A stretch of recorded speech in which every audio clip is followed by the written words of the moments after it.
Welcome to Thunga's Story Time. Today, we're diving into a part of American history that's been buried under cowboy hats and Hollywood myths. You've heard the legends, duels at high noon, fearless pioneers, freedom on the open plains. But what if I told you the real Wild West was a brutal, filthy, disease-ridden nightmare you definitely wouldn't survive? This isn't your high school textbook version.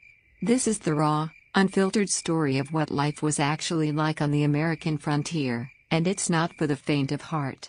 From deadly diseases and sky-high prices to lawless towns and broken dreams, the truth will make you question everything you thought you knew. So grab your blanket, get cozy, and prepare for a tale that's more chilling than thrilling. Let's uncover the real Wild West, only on Thunga's Story Time. The Wild West wasn't a movie. It was a daily fight for survival. When most Americans picture the Wild West, they imagine dusty duels at high noon, heroic cowboys tipping their hats, and vast, untouched landscapes where freedom reigns supreme. It's a vision shaped by decades of Hollywood films, dime novels, and pop culture, a romanticized frontier of adventure, justice, and opportunity. But the truth? The real American West was anything but romantic. If you had stepped out of your home in the late 1800s and into the western frontier, you wouldn't have found yourself in a John Wayne movie. You would have found yourself in a punishing, lawless land where disease, hunger, violence, and isolation were your daily companions. The Wild West wasn't a fantasy, it was a place of brutal survival, and chances are, you wouldn't have lasted long. A world built on suffering. Forget the glamour. The real frontier was unforgiving and indifferent to your dreams. Settlers, miners, farmers, cowboys, most didn't ride into the sunset.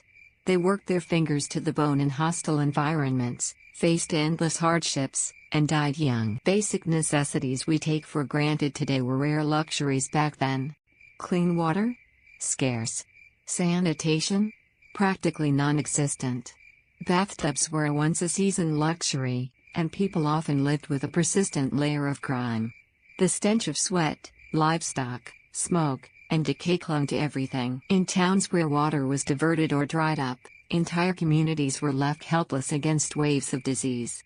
Dysentery, cholera, and typhoid didn't care how fast you could draw a gun, they wiped out whole families. And hygiene wasn't the only threat. The environment itself seemed designed to kill you.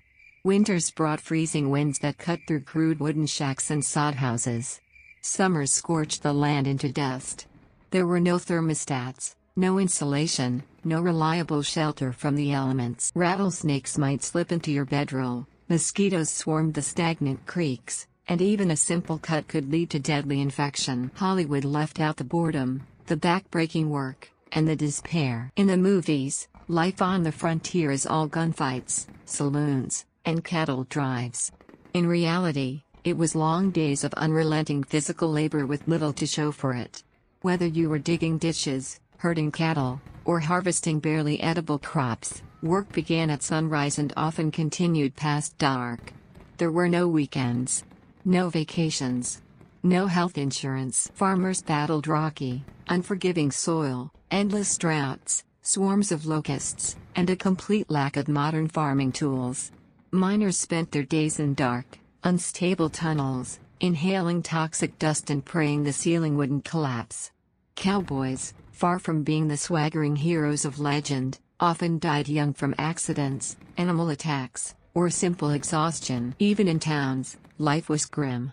Roads turned to mud with the slightest rain, and buildings were slapped together from whatever materials settlers could find.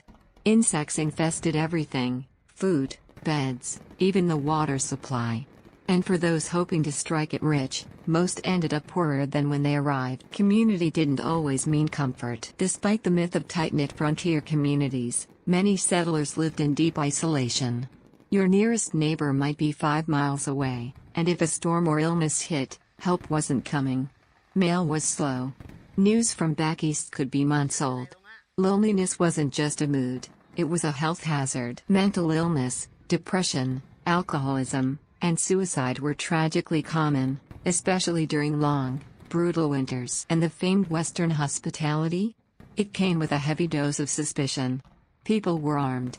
Everyone was a stranger. and one wrong word could mean violence.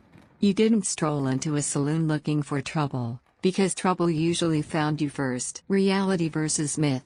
The gunslinger illusion. Hollywood wants you to believe the West was full of noble duels and quick-draw legends. In reality, most acts of violence weren't epic standoffs, they were drunken fights, robberies gone wrong, or vigilante revenge killings. Gunfights did happen, but they were messy, terrifying, and often fatal for innocent bystanders. Many frontier towns had strict gun laws. You had to check your weapons at the edge of town, like at Dutch City. The frontier wasn't defined by justice, but by a lack of it. Lawmen were scarce, and courts were overwhelmed. That left room for mob rule, lynchings, and outlaw gangs to thrive. If someone wronged you, your best option might be to pack up and disappear, or hope the local vigilantes didn't make the situation worse. Why it matters today. Why does this matter? Because the myth of the Wild West still shapes how Americans think about freedom, self-reliance, and violence. It colors our politics, our storytelling, and our identity. But by ignoring the real hardships, we lose touch with what the frontier truly was, not a land of limitless opportunity, but a battleground where survival required grit, luck, and endless sacrifice. The people who lived there weren't cowboys in shining hats, they were exhausted, overworked, often desperate individuals who endured things most of us can't imagine. And in remembering them, we owe them more than myths. We owe them honesty. The Wild West was miserable, and it smelled like it too. If you thought the brutal isolation and constant danger were the worst parts of frontier life, brace yourself. The everyday living conditions were just as unforgiving. It wasn't just the loneliness or the violence. It was the dirt under your fingernails, the stench in your clothes, and the bone-deep exhaustion that never quite went away. The romantic image of rugged cowboys and hardy pioneers fades fast when you look at the realities of hygiene, housing, and daily labor. Life in the Wild West was filthy, exhausting, and deeply uncomfortable. Water was life, and often not even that. Clean water is something most modern Americans don't think twice about. In the 1800s Western frontier, it was a luxury that determined who lived and who died. Most settlers didn't have access to wells or running water. They fetched it by hand from rivers, creeks, or rain barrels, sources often tainted by livestock waste, dead animals, and bacteria. Bathing wasn't part of anyone's routine. If you were lucky, you might wash once every few weeks. In winter, you might go months without touching a drop of warm water. Soap was hard to come by, and indoor plumbing didn't exist. Instead, people used outhouses, chamber pots, or worse, holes in the ground. The smell was constant. So was the risk of illness. Without sanitation, entire towns became breeding grounds for cholera, dysentery, and typhoid. Boiling drinking water helped, but most didn't know to do it. Children died from diarrhea. Adults fell ill from parasites. A simple drink from a dirty stream could kill you in days. And this was normal. People got used to the smell of unwashed bodies, open sewage, and rotting waste. Flies buzzed in every corner. Clothes were rarely cleaned. Bedding was infested. Even food preparation areas were often filthy, because there was no other option. Work that crushed the body and spirit. Daily life demanded constant physical effort. There were no convenience stores, power tools, or machines to make things easier. Everything was manual. If you needed food, you grew it, hunted it, or slaughtered it. If you needed a home, you cut the logs, hauled the rocks, mixed the clay, and built it yourself. Farming wasn't done from a tractor, it was done with your back, your hands, and a meal if you were lucky. Men, women, and children all worked. Kids were expected to contribute as soon as they could walk. Women weren't just homemakers, they chopped wood, repaired fences, herded animals, and kept the family alive. Men often left for weeks or months at a time to find work, leaving the homestead to their wives and teenage sons. Nobody had time for rest. Sundays might bring a few hours of church or quiet, but the chores never truly stopped. This constant labor came at a cost. Most people were physically broken by their 40s, if they even made it that far. The average life expectancy in many Western settlements was just 35 years old.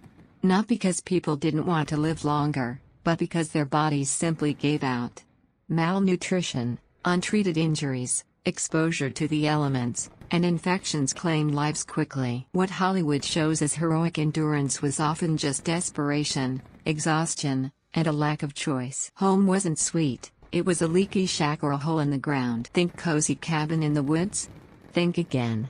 Most frontier homes weren't charming log houses, they were slapped together structures made from mud, straw, or roughly cut timber. Some families lived in dugouts, literally holes carved into hillsides and reinforced with sod. They were dark, damp, and freezing in winter. During storms, water leaked through the roof. In summer, they baked like ovens. Insulation was non-existent. Windows were often just holes covered with cloth or oiled paper. There were no screens, which meant insects poured in. Mosquitoes, flies, fleas, and lice were constant companions. Rattlesnakes slithered beneath floorboards. Tarantulas crawled across walls. Scorpions nested in shoes. You didn't sleep soundly in the Wild West. You slept with one eye open, hoping your blanket didn't hide a spider. Furniture was minimal, often handmade and uncomfortable. Floors were packed dirt or uneven boards. There was little space, less privacy, and zero soundproofing. Babies cried through the night. Chickens sometimes roamed indoors. Cooking smoke filled the air because chimneys didn't always work right. In some seasons, your only source of heat might be a poorly sealed stove burning cow dung. The psychological toll of such living conditions was immense. People cracked under the pressure, especially women trapped in isolated homes for months with no company beyond screaming children and howling winds. You wore what you had, and you wore it until it fell apart. In every Hollywood Western, cowboys wear crisp hats and clean vests, and the women are all in ruffled skirts with curled hair. That's pure fiction. Real frontier clothing was basic, coarse, and perpetually dirty. You wore the same few outfits all year, because that's all you had. Clothes were usually made of wool, canvas, or rough cotton, materials that could survive harsh use but weren't exactly comfortable. There was no fashion. No tailoring. No dry cleaning. People patched holes with whatever fabric they had, and often passed down clothes through multiple siblings. Undergarments? Maybe, maybe not. Socks? Often reused without washing. And laundry? Forget it. Washing clothes required hauling gallons of water, heating it over a fire, scrubbing by hand with lye soap, if available, then drying everything in the sun. It was an all-day ordeal. So most people didn't bother unless they absolutely had to. Clothes were worn until they were stiff with sweat, dirt, and grease. Bedding was just as bad, often never washed for months at a time. In winter, layers helped you stay warm but also trapped filth and fleas. In summer, there was no escape from sweat. Skin diseases, lice infestations, and rashes were just part of life. And while people didn't complain much, they had bigger problems. Discomfort was constant. So why did anyone stay? Looking back, it's hard to imagine why anyone would choose such a life. But for many, it wasn't a choice. Immigrants fleeing poverty, former slaves seeking land, single women escaping rigid Eastern society, all came west hoping for something better. What they found was unforgiving. Yet many stayed, endured, and built the foundations of towns that would one day become cities. The people of the Wild West weren't legends. They were survivors. And survival came with a cost: sweat, suffering, and a whole lot of dirt. You'd be hungry, sick, and tired, every single day. If sleeping in a bug-infested shack and never bathing weren't bad enough, wait until you hear what was on the menu in the Wild West. Spoiler alert, it wasn't steak and beans served around a cozy campfire. Frontier life wasn't just physically exhausting, it was nutritionally devastating. Between droughts, crop failures, and supply shortages, most people in the West lived on the edge of starvation. Hunger wasn't rare, it was a constant. People didn't eat to thrive, they ate just enough to survive. If you had 3 meals a day, you were lucky. If those meals had more than one ingredient, you were rich. The pioneer diet, bland, repetitive, and depressing. The average settler's food options were painfully limited. Most meals revolved around a few core staples: dried beans, cornmeal, flour, salt pork, hardtack, a rock-hard cracker, and maybe some lard or molasses.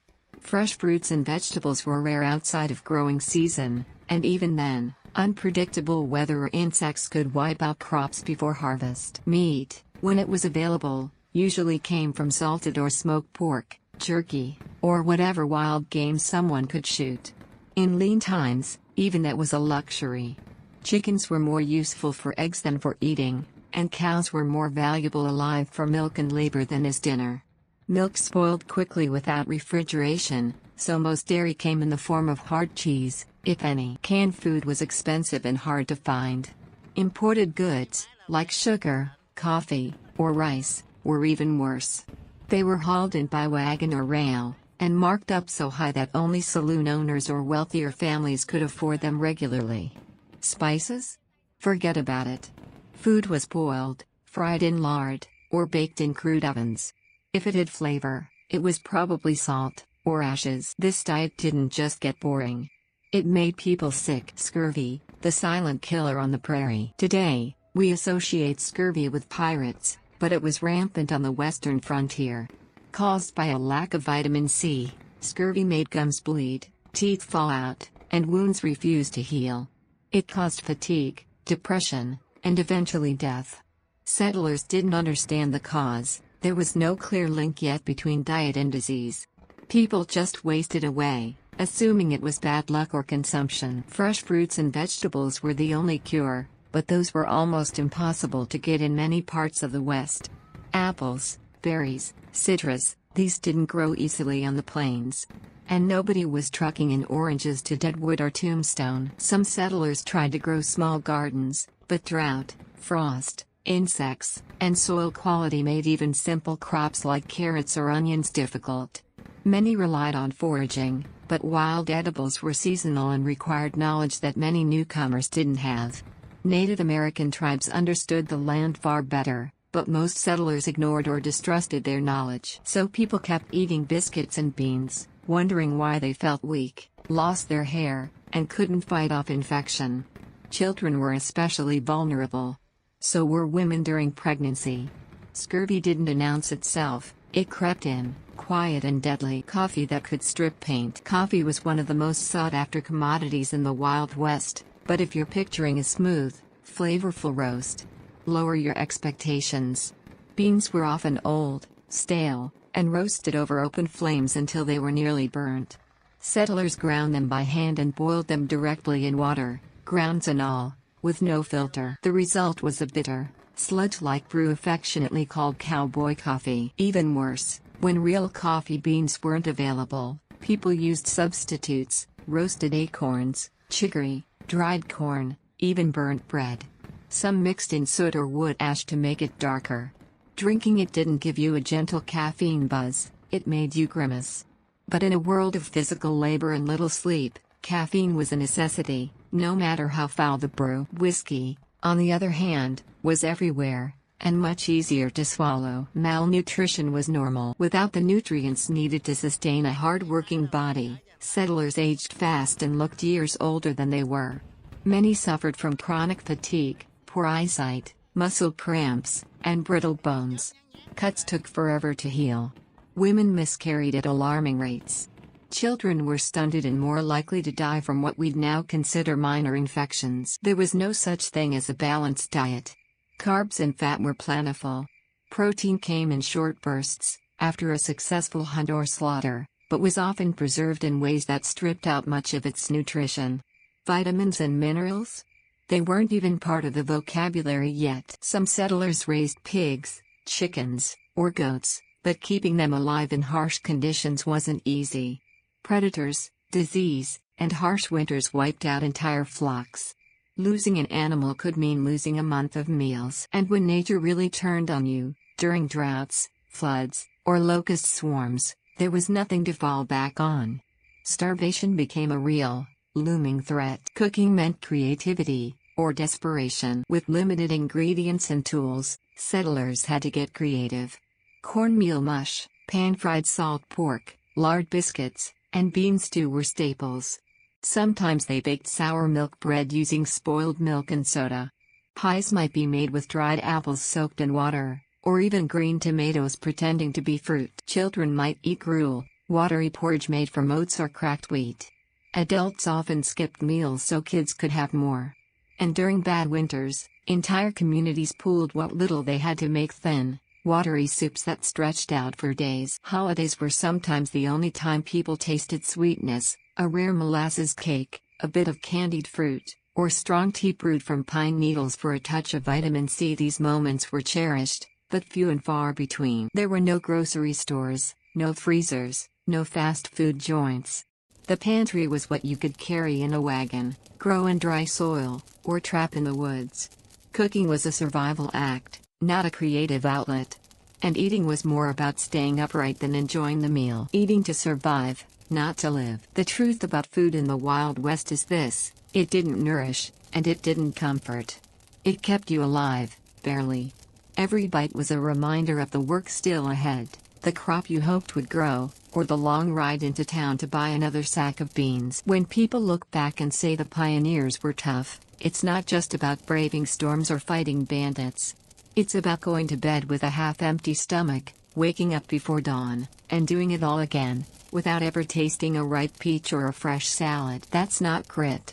That's survival. Everything out there wanted to kill you, and often did. By now, you've survived a filthy shack, eaten little more than salted pork and sour biscuits, and trudged through your daily chores on 4 hours of sleep and 1 cup of bitter coffee.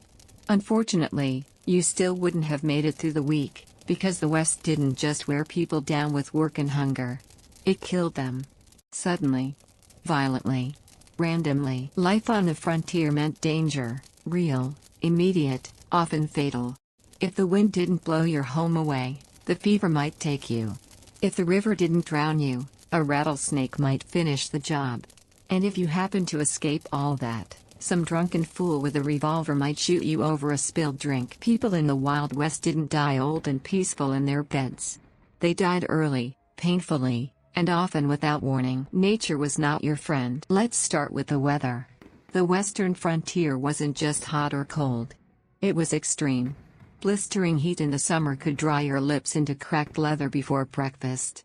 Winter storms rolled in like vengeance, dumping snow by the foot, trapping families indoors for weeks, sometimes killing livestock and people alike. Tornadoes and windstorms tore through settlements, ripping roofs off homes and hurling wagons like toys. Flash floods wiped out entire crops and people. Droughts could last months, ruining any hope of growing food or keeping animals alive. The land itself was unpredictable, merciless, and utterly indifferent to your suffering. Then there were the animals. Forget cute prairie dogs or majestic mustangs. Most creatures in the Wild West were armed, venomous, or hungry. Rattlesnakes slithered into boots and under bedrolls. A single bite, left untreated, could mean hours of agony followed by death. Scorpions and spiders hid in water barrels and clothing piles. Bears were known to raid camps for food. Wolves hunted livestock, and sometimes people, if they were desperate enough. Mountain lions stalked the high country. Even the more benign creatures, like ticks and mosquitoes, carried disease and drove people half mad with irritation. You were living in their territory. And they didn't care that you'd built a log cabin. Sickness spread like wildfire. Disease was as common as dust in a mining town, and far more dangerous. The towns and camps that popped up across the frontier weren't known for their sanitation. Outhouses sat dangerously close to wells. Garbage rotted in the open. Flies, rats, and fleas spread illness without discrimination. Cholera outbreaks could kill dozens in a matter of days. Typhoid and dysentery spread fast in summer, especially in crowded settlements where water was scarce and hygiene was an afterthought. Tuberculosis, called consumption at the time, slowly devoured its victims over months or years, leaving them coughing blood and wasting away. There were no antibiotics, no vaccines, no understanding of germs. Fever was treated with whiskey. Open wounds were cleaned with dirty rags. Doctors, if available, could do little more than offer laudanum, an opiate syrup, and say a prayer. Worse still, some people just didn't believe in science. Diseases were often blamed on bad air, divine punishment, or moral weakness. As a result, Preventive measures were rare, and treatments were often worse than the disease. If you survived the fever, the injury, or the infection, it was more luck than medicine. Violence was a daily threat, not a movie scene. Forget the Hollywood version of Western shootouts, two noble cowboys squaring off at high noon with honor on the line. That scene? Pure fantasy. In real life, violence was random, dirty, and often fueled by rage, liquor, or desperation. Bar fights, stabbings, and drunken brawls were routine. Gunfights rarely involved duels, they were more often ambushes, arguments gone wrong, or accidental discharges. People got shot over cheating at cards, borrowing a horse, or not paying their bar tab. And no one was really safe. Even women and children were caught in crossfire or hurt in family feuds. Weapons were not shiny six-shooters kept in polished holsters. Most settlers carried what they could afford, old hunting rifles, shotguns, or crude pistols.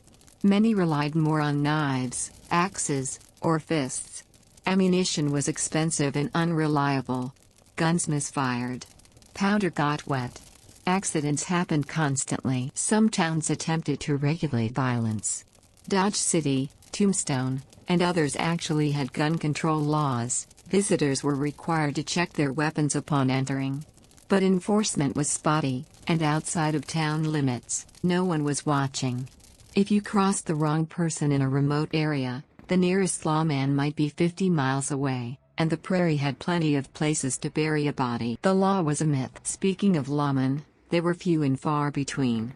A single sheriff might be responsible for an area the size of Rhode Island, with no deputies and no real jail. Most justice was doled out by vigilantes, local men who formed posses or took matters into their own hands. These weren't heroes, they were often just as violent and lawless as the people they pursued. Lynching was shockingly common. Accusations didn't require proof. If someone was suspected of theft or murder, or if they were just disliked, they could find themselves dragged out of bed at night and hanged from the nearest tree. Justice was swift, brutal, and deeply flawed. Native Americans, Chinese laborers, black settlers, and Mexican ranchers were especially vulnerable. The law didn't protect them, it often ignored them completely. Violence against them rarely led to arrests. Their homes could be burned, their land stolen, and their lives taken without consequence. In the Wild West, who mattered less than who had the most friends with guns. Fear was part of everyday life. Pioneers didn't go to sleep dreaming of adventure. They went to sleep praying the wind wouldn't take their roof, that their child's cough wasn't the start of another deadly fever, and that no one would come riding into camp with a grudge and a rifle. They feared the sky. They feared the earth. They feared the stranger at the door. Everything about frontier life was fragile. You could build a home in spring and have it flooded by July. You could raise a barn in August and bury your wife in December. The line between surviving and vanishing was as thin as the canvas covering a wagon. The Wild West was not a place for the faint of heart. It was a place where danger wore many faces, weather, wildlife, disease, or your fellow man, and where safety was a luxury no one could afford. You're sick? Good luck. You're going to need it. Let's say you survived the rattlesnake bite. You avoided cholera in town and somehow weren't shot during that bar fight you accidentally stumbled into. Maybe you even managed to escape the winter storm with only a case of frostbite and a persistent cough. That's the good news. The bad news? Now you need a doctor. And that, in the Wild West, might have been the most dangerous part of all. Because if you were sick, injured, or giving birth in 1875, you were at the mercy of a medical system that was only marginally better than voodoo, and often just as deadly. Hospitals were almost non-existent. Sanitation was a joke. Pain relief was optional. And many so-called doctors had less training than a modern-day lifeguard. You didn't go to the doctor to get better. You went because you ran out of other options. Doctors weren't always doctors. The title doctor in the frontier era didn't necessarily mean what it does today. There were no national standards, no licensing boards, and no guarantees that your physician had ever even attended a medical school, much less completed a formal education. Many learned their trade through apprenticeship, trial and error, or mail-order diplomas. A few were barbers who picked up basic anatomy while cutting hair and removing boils. There were no regular checkups, no preventative care. You called a doctor when things were already bad, usually very bad, and hoped they didn't make it worse. In fact, one of the most dangerous things a person could do in the Old West was survive an injury and then let someone try to treat it. Surgery without anesthesia or sterilization. Imagine this: you're kicked by a horse. Your leg is broken. You've got a bone sticking out and an infection starting to set in. The local doctor examines you, declares the leg unsalvageable, and decides to amputate. There's no hospital, just your neighbor's kitchen table. No anesthesia, just a few shots of whiskey, or, if you're lucky, a whiff of chloroform, which could also kill you, by the way. There are no sterile instruments. The saw used to cut off your leg might have been used earlier that week to chop firewood or gut a deer. Antiseptics? Not in use. Germ theory wouldn't catch on for a few more decades, and many doctors still believed in miasmas, bad air, or imbalances of bodily humors as the source of illness. If you survived the amputation, which was far from guaranteed, the real threat came afterward: infection. Without antibiotics, a simple cut could become gangrenous. Sepsis could set in. Wounds weren't cleaned properly, and pus wasn't seen as a sign of infection. It was often considered a healthy part of the healing process. Many surgeries that should have saved lives ended up killing people faster than doing nothing at all. Treatments that made things worse. Let's say you had a fever, or maybe a persistent cough. Perhaps you'd been vomiting for a few days. A frontier doctor might treat this by bleeding you, literally cutting your vein open and draining blood to balance your fluids. Alternatively, they might prescribe mercury pills, arsenic tonics, or turpentine enemas. None of these treatments helped. Many actively harmed the patient. But they were widely used. If you were constipated, castor oil or calomel, a mercury compound, was often prescribed. If you were too thin, they might recommend pork fat. If you were too fat, perhaps vinegar. Fevers were treated with sweat lodges, opium tinctures, or mustard plasters. Earaches? Try pouring urine in the ear. Yes, really. Snake oil wasn't just a phrase, it was a literal product, often sold by traveling salesmen who claimed their bottled cure-all could treat everything from baldness to tuberculosis. These elixirs were mostly alcohol, laced with morphine, cocaine, or whatever else was lying around. People got addicted. People got poisoned. But the show went on. No help for women and children. If you were a woman in the Wild West, medical danger came with the territory, and it got worse the moment you became pregnant. Childbirth was terrifying. It often happened at home, attended by an older woman from town who may or may not have delivered a baby before. There were no ultrasounds, no prenatal vitamins, no concept of a sterile birthing environment. Tools, if any, were rudimentary: dirty scissors, rags, and a bucket of water. If the baby was breech, or the labor went long, both mother and child were often doomed. The maternal mortality rate was horrifyingly high. Hemorrhage, infection, and eclampsia, seizures caused by high blood pressure, were common killers. And if the mother survived, there was still a high chance her infant wouldn't. Babies died often. They died of diarrhea, malnutrition, pneumonia, or infection from the moment they were born. Vaccinations, even if available, were distrusted. Many infants never made it past the first few months. Women's health overall was barely studied or acknowledged. Menstrual pain, complications from childbirth, and conditions like hysteria were treated with isolation or, again, morphine. Many women became dependent on opiates just to function. And dentistry? That was a horror show all its own. Dentistry was torture. Toothaches were a common frontier problem. People lived on hard, salty food, often with no fresh produce. Vitamin deficiencies, particularly scurvy, from lack of vitamin C, rotted teeth. Sugar, though rare, was extremely harmful due to the lack of oral hygiene. Toothbrushes weren't common. Mouthwash wasn't a thing. You might swish whiskey or salt water, or just hope the pain went away. But often, it didn't. So you went to the local dentist, or blacksmith, or barber, or whoever happened to own a pair of forceps. There were no numbing agents. No Novocaine. The infected tooth was yanked out while you were held down and screamed into a rag. If the root broke or the jaw cracked, tough luck. Infection from dental procedures was common and often fatal. It's not surprising that many people simply lived with pain rather than risk the cure. Frontier medicine, a gamble with death. Medical care in the Wild West was a roulette wheel. For every doctor who tried their best, there were 10 who caused more harm than good. People died of things we consider trivial today: appendicitis, abscesses, even strep throat. Because without the tools of modern science, sterilization, anesthesia, antibiotics, imaging, every illness was a potential death sentence. So much of frontier life was about gambling. You gambled on the weather. You gambled on your crops. And if you got sick, you gambled on your doctor. The stakes?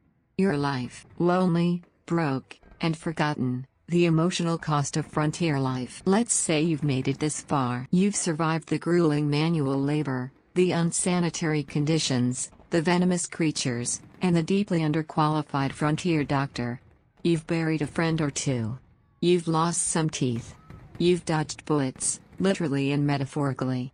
And now, finally, you've carved out a small slice of survival. But what now? It turns out, surviving the Wild West wasn't just about staying alive. It was about staying sane, and that may have been the hardest part of all. Life on the frontier was brutally isolating. And it was expensive. You weren't just far from family or home, you were far from everything. Far from help. Far from community. Far from news.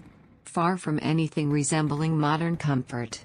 The West didn't just test your endurance, it tested your soul. Everything costs more when it comes by horse. Let's talk prices first.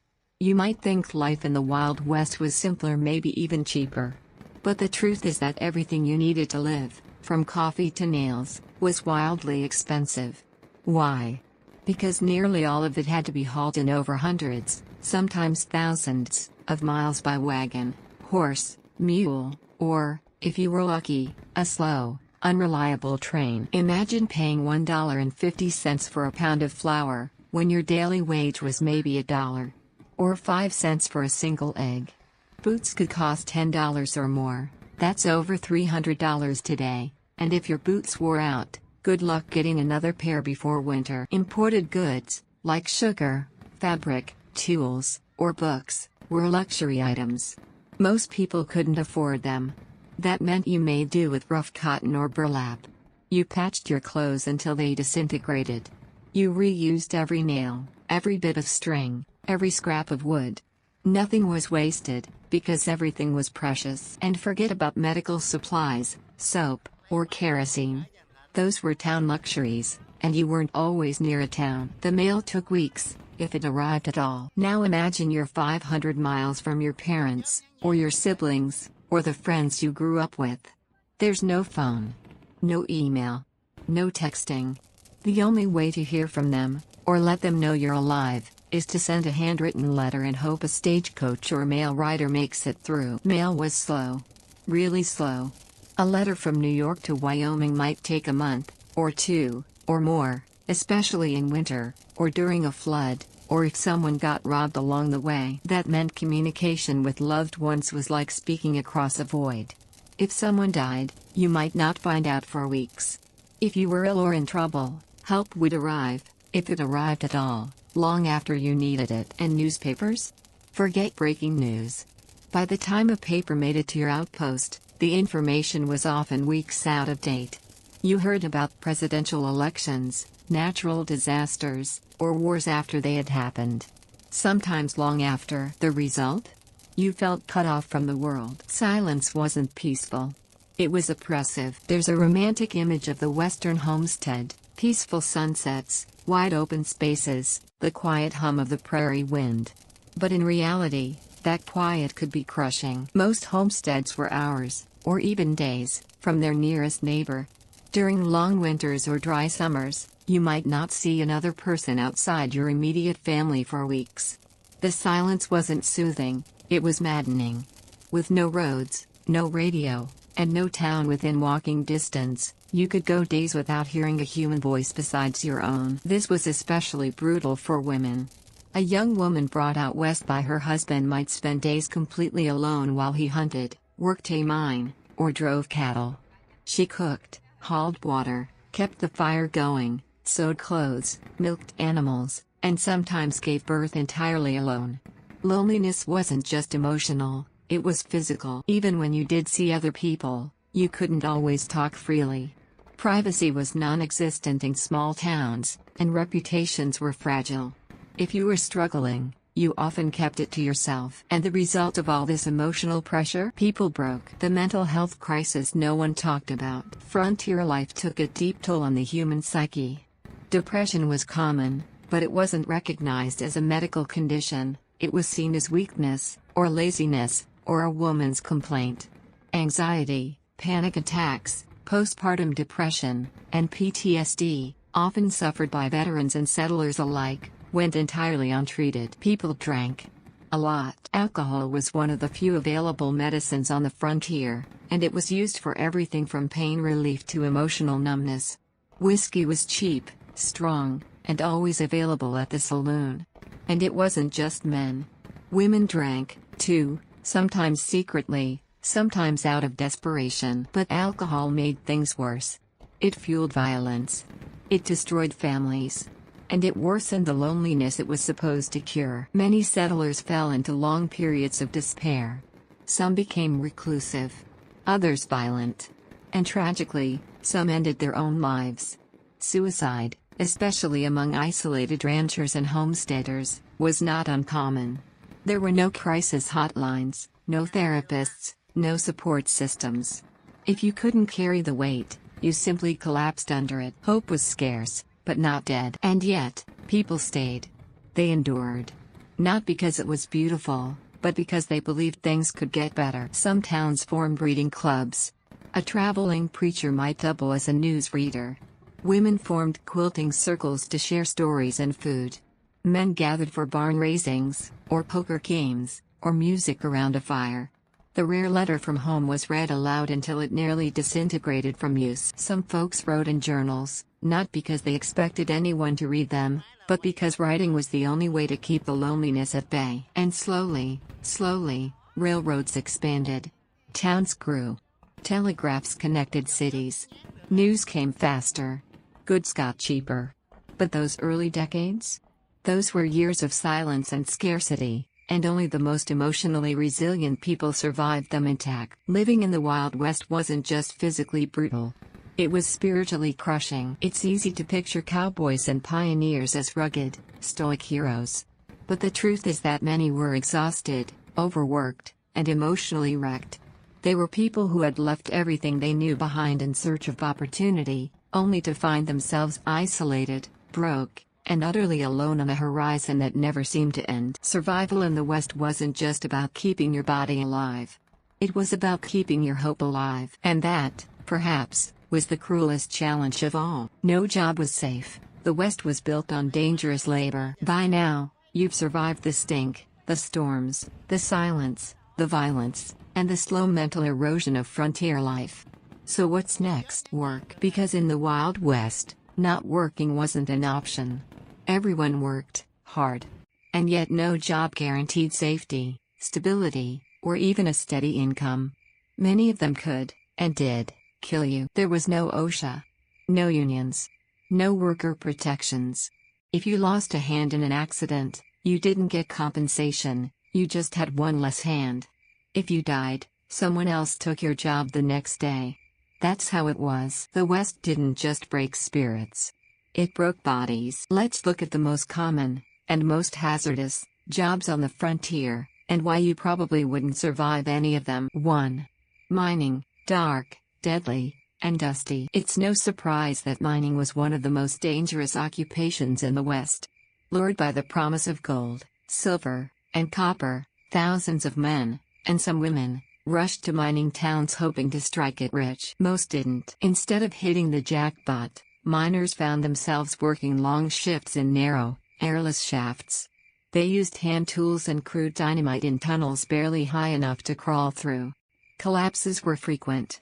A wrongly placed charge or an unstable timber could bury a dozen men alive in seconds. Even if the cave didn't fall in, the air might kill you. Dust from drilling and blasting filled your lungs. After months or years of inhaling fine particles, You developed miner's lung, a chronic, irreversible condition that made it hard to breathe. Many miners coughed themselves to death before the age of 40. Then there was toxic gas. Methane, carbon monoxide, sulfur fumes, all invisible, all deadly. Some miners carried canaries into tunnels, hoping the bird would die before they did.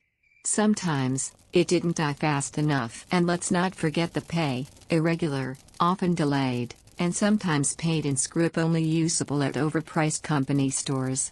If you didn't die in the mine, you died in debt too. Cowboys, not all hats and horses. Let's debunk the myth now. Being a cowboy was not romantic. It was not glamorous. It was grueling. Most cowboys weren't white gunslingers in shiny hats. They were poor young men, often Mexican, Black, or Native American, working from dawn till nightfall herding thousands of cattle across hundreds of miles. Cattle drives took weeks. You slept on the ground in all weather, burning sun, pouring rain, freezing nights. Your meals were usually beans, bacon, and stale biscuits. You rode for 12 to 16 hours a day, and every day brought new risks: stampedes, river crossings, snake bites, or getting crushed by a steer. And then there were the horses. You didn't get a well-trained, calm companion. You got whatever horse was available, sometimes wild, often temperamental. A single bad throw could leave you with broken ribs or a crushed skull. Pay was low. Injury was common. And cowboys were often laid off once the herding season ended. You were hired muscle, not a hero. And if you thought you'd retire with dignity, forget it. Most cowboys didn't make it past 35. 3. Farmers, battling earth, weather, and bugs. If mining and cowboying seemed too chaotic, maybe you'd try farming. Plant a little wheat, build a little cabin, live off the land. Sounds peaceful, right? It wasn't. Farming in the West meant starting from scratch. You were often given a patch of wilderness and told to make it work. That meant clearing trees, digging a well, plowing hard-packed soil with oxen or a muley, assuming you could afford either. And the land fought back. Droughts lasted months. Dust storms ruined topsoil. Hailstorms could shred an entire harvest in minutes. And then came the grasshoppers. Swarms of locusts, sometimes billions strong, descended like black clouds. They devoured crops, cloth, wood, and even paint from wagons. Entire families watched their year's food vanish in an hour. Disease also ran rampant. With little access to medicine or clean water, farmers and their families fell prey to dysentery, malaria, and typhoid. Kids died young. Pregnancies were dangerous. And winters were harsh, especially in remote areas where help was days away. Worst of all? The isolation. Many farmers went months without seeing neighbors. The silence of the prairie drove some to madness. And yet they worked every day, sun up to sundown, because one bad season could mean starvation. 4. Hired hands, factory work, railroads, and child labor. Not everyone had land. Not everyone herded cattle. Many people, especially new immigrants, worked for whatever wage they could get. Often, that meant jobs no one else wanted. Factories popped up across western towns, making everything from tools to flour. But these weren't clean, modern plants. They were loud, hot, cramped, and dangerously understaffed. Guards were few. Belts and gears were exposed. One slip of the hand, and your fingers were gone. Sometimes your arm. Railroad work was even worse. Tens of thousands of Chinese, Irish, and African American laborers laid track through mountains, deserts, and frozen plains. They blasted through rock using black powder and nitroglycerin, often with no protective gear. Cave-ins, explosions, and falling debris killed hundreds. Workers slept in tents. They ate poorly. They were paid less than white workers and treated as disposable. Injured? You were fired. Dead? Replaced. And then, yes, then, there were the children. Child labor was rampant in the West. Kids as young as 8 worked in factories, farms, and even mines. They hauled coal, operated machinery, and cleaned dangerous equipment. There were no school requirements. No safety standards. No future beyond survival. If you were poor in the Wild West, your childhood ended early, and often painfully. You didn't choose a career. You chose a survival strategy. In the modern world, we talk about career paths, work-life balance, and job satisfaction. In the Wild West, your job was whatever kept you from starving that month. There were no guarantees. No pensions. No retirement. The strongest survived. The rest were buried in shallow graves. Jobs in the West weren't about passion or fulfillment. They were about enduring hardship with the slim hope that maybe, just maybe, the next harvest would be better, or that the mine wouldn't collapse, or that the cough in your lungs wasn't fatal. And every day, thousands of people went back to work, because they had no other choice. Hard roads, harsh rides. Why travel in the Wild West was a gamble with death. After hearing about the brutal jobs, unbearable living conditions, lack of hygiene, and ever-present threat of violence in the Wild West, you might think, well, at least people could move. Leave town. Start fresh. But here's the hard truth, travel wasn't a solution. It was a whole new problem. In modern times, you can book a flight, hop on a highway, or catch a train to just about anywhere in relative comfort. But in the 1800s, especially in the American frontier, going somewhere was a calculated risk, a slow, uncomfortable, dangerous journey that might leave you broken, or buried. From overpriced rail tickets to bone-jarring stagecoach rides to treacherous treks across unforgiving landscapes, movement in the West wasn't mobility, it was survival on wheels, or feet. Let's break down what it really meant to try and get from one place to another in the Wild West. 1. The illusion of the railroad, expensive, elite, and incomplete. The railroad changed America, but not for everyone, and not right away. While railroads expanded rapidly after the Civil War, tracks didn't cover the entire West until late in the 19th century. The idea that you could ride a train into the heart of the wilderness was more fiction than fact for much of the frontier period. Even when rail service was available, it wasn't accessible to most people. Tickets were expensive, especially for long trips. A ride from the East Coast to the West could cost the equivalent of several weeks, or months, of wages. Poor homesteaders, cowboys, miners, and itinerant workers simply couldn't afford that. And forget comfort. Unless you could spring for a first-class cabin, rare, you were packed into tight, unheated wooden cars. In winter, that meant freezing. In summer, you baked in your own sweat. The seats were hard, the windows were drafty, and the ride was often rough due to poorly maintained tracks. Accidents were also common. Trains derailed. Bridges collapsed. Boilers exploded. Bandits occasionally robbed passengers mid-route. There was no guarantee you'd arrive at your destination in one piece, or at all. So while the railroad looked like progress, for many, it was just another danger-filled option they couldn't afford. 2. Stagecoaches, bone-rattling, wheel-breaking ordeals. When trains weren't an option, and they often weren't, people turned to the legendary stagecoach. Let's erase any romantic notions you may have. A stagecoach ride wasn't scenic or charming. It was loud, dusty, and agonizingly slow. Imagine riding in a cramped wooden box with no suspension across miles of uneven terrain. The coach bounced, rattled, and jolted so much that passengers often bruised their backs, hips, and heads just trying to stay upright. Some vomited from motion sickness. Others developed sores from hours of sitting still. Breakdowns were frequent. Wooden wheels snapped. Axles cracked. If a horse went lame or a river flooded, your trip could be delayed by days, or cancelled altogether. And then there were bandits. Roads were isolated. Law enforcement was minimal. Highwaymen often ambushed stagecoaches looking for cash, weapons, or supplies. If you were lucky, they just took your belongings.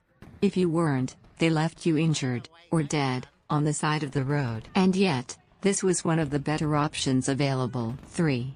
Walking, slow, dangerous, and soul-crushing. If you couldn't afford a train ticket and there was no stagecoach available, or you simply didn't trust either, you walked. Yes, walked. Many westbound settlers and seasonal workers traveled hundreds of miles on foot, carrying their few possessions on their backs or pushing them in crude carts. The terrain was unforgiving. You faced rocky paths, thorny brush, wide rivers, swamps, and desert stretches with no shade or water. Shoes wore out. Feet blistered. Legs cramped.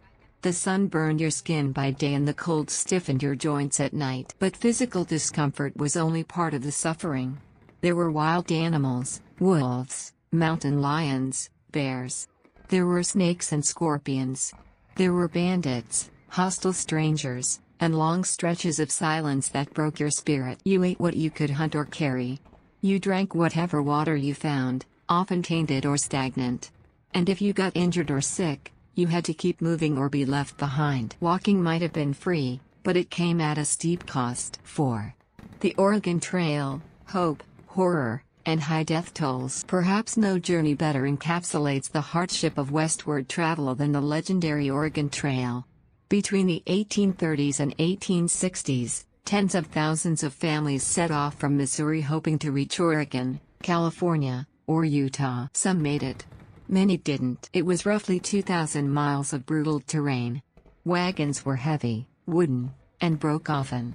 Roads weren't paved, they were rutted, muddy, and at times disappeared entirely. You had to ford rivers, cross mountain passes, and endure every weather extreme imaginable. Storms destroyed wagons. Rains caused flash floods. Droughts dried up water sources for weeks. Snow trapped parties in high passes, sometimes leading to starvation and death. Then came the diseases. Cholera, dysentery, typhoid, these were rampant. Poor sanitation meant people defecated near campsites or rivers, spreading illness. Entire wagon parties were wiped out by disease in just days.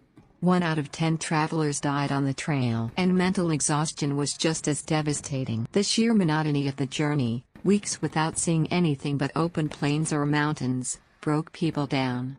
Families argued. People lost hope. Some wandered off and were never seen again. Suicides, especially among women, were tragically common. The trail wasn't an adventure. It was a test of human endurance, and a gamble few could afford to lose. 5. Isolation and the psychological toll of movement. What made travel in the Wild West so dangerous wasn't just physical danger, it was mental wear. Distances were vast. Messages traveled slowly.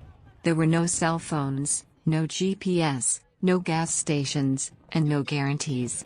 Every trip was a departure into the unknown. And if you were traveling alone, the isolation could eat away at you. People talked to their horses. Others kept journals they never intended to share, just to preserve their sense of identity. And many simply gave up mid-journey, settling in the nearest town or shack and trying to make the best of where they landed. When moving forward feels more dangerous than standing still, most people stand still. That's what made the Wild West so difficult. It didn't just challenge your body. It wore down your hope. You didn't travel. You risked everything. In the end, travel in the Wild West wasn't about leisure or freedom, it was about necessity and danger. Whether you were chasing land, escaping debt, following gold, or reuniting with family, every journey westward carried enormous risks. Your wagon might break. Your horse might die. You might get sick, starve, or simply lose the will to go on. And yet people traveled. Because hope is powerful, even in a world built to crush it. But would you survive that kind of journey? Probably not.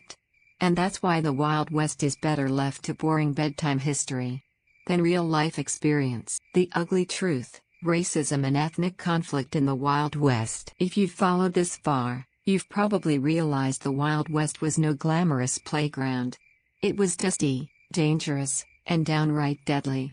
But we've saved one of the most difficult truths for last, one that Hollywood often ignores: life in the Wild West was deeply unequal. For people of color and immigrants, it was worse than hard. It was brutal, hostile, and often dehumanizing. While the image of the frontier is often painted in shades of grit and glory, that canvas was also soaked in prejudice, exclusion, and racial violence. It's time to talk about the people who built the West but rarely made it into the history books. 1.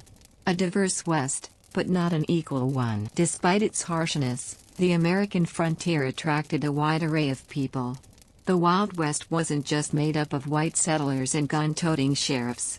It was far more diverse than that. You had Chinese immigrants, who came in waves during the 1850s and 1860s, especially during the gold rush and the construction of the Transcontinental Railroad.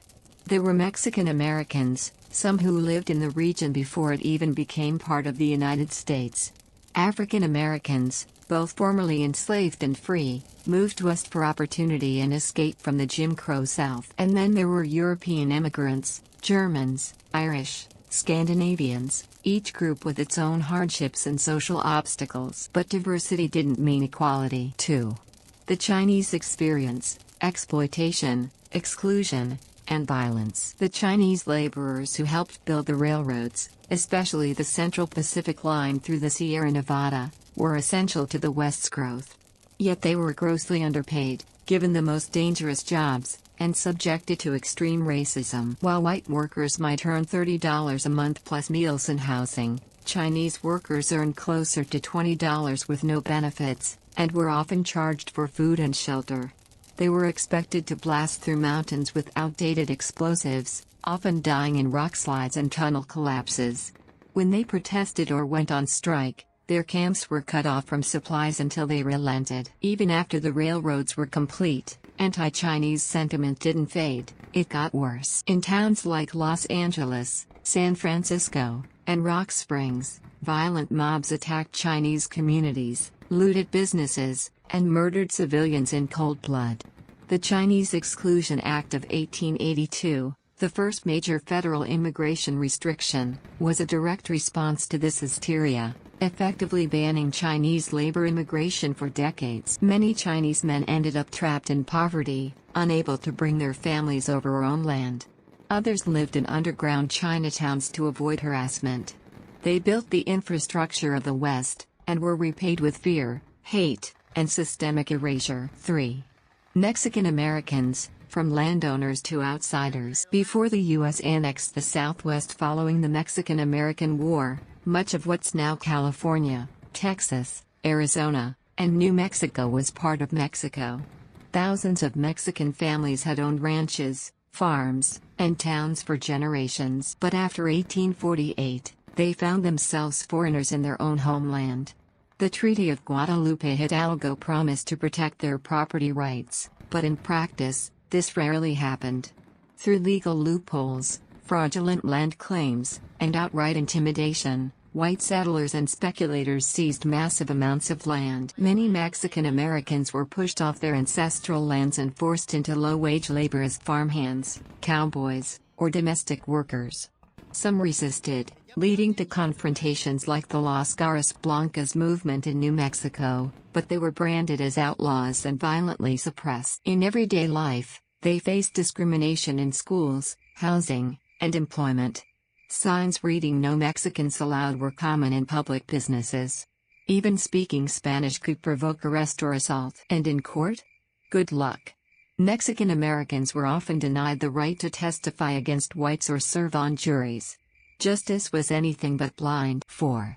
African Americans, new freedom, old chains. After the Civil War, many freed African Americans looked westward with hope. Some became exodusters and settled in Kansas or Oklahoma, building black farming communities. Others took jobs as cowhands, miners, and soldiers, often with more opportunity than in the postbellum South. But racism didn't stop at the Mississippi River. African Americans were routinely paid less than white laborers and given the worst jobs, dangerous, dirty, and unstable. Those who succeeded economically were often targeted for violence or pushed out by discriminatory laws. Despite their contributions, especially as Buffalo Soldiers, the black regiments of the U.S. Army, they were rarely recognized. Even in military service, they endured inferior supplies, degrading treatment, and limited advancement. In towns, they faced segregation, curfews, and vigilante justice. In lawless areas, being black could be enough to get you jailed, or lynched, without cause. There were no safe spaces. No guarantees. And yet, despite it all, African Americans played a vital role in taming the frontier. They carved out spaces of freedom, culture, and resistance in a hostile land. 5.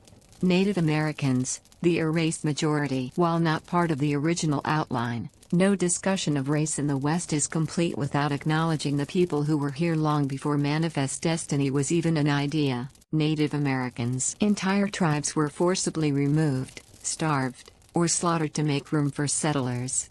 Their lands were seized, treaties broken, and cultures criminalized.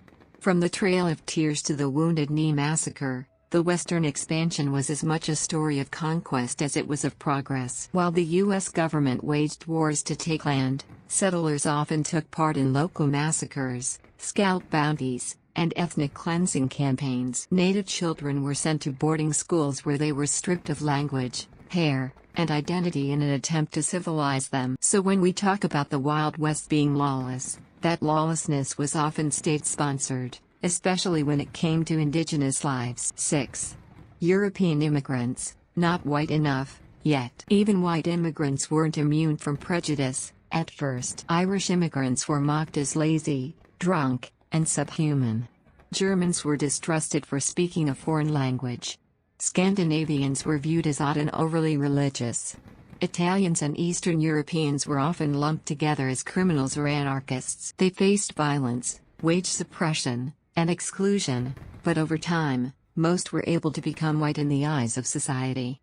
They climbed the ladder others weren't allowed to touch. But for Black, Chinese, Mexican, and Native people, the bottom rungs were cut off entirely. 7. The myth of the melting pot. We like to imagine the frontier as a rough-and-ready democracy where everyone pulled their weight. But the reality was that the West was just as segregated and divided as the East, if not more so. There were separate neighborhoods, unequal wages, restricted rights, and mob justice. For many non-white communities, survival in the West meant staying invisible or living on the margins. While some individuals found success, the systems were stacked against them. And often, their contributions were forgotten, their suffering erased. The frontier wasn't fair, it was brutal. When you think of the Wild West, it's easy to picture grit, dust, and danger. But beyond the gunfights and saloons was a society where racism was not just a social ill, it was policy, practice, and everyday reality. The story of the American frontier is not complete without acknowledging those who were exploited, excluded, and erased.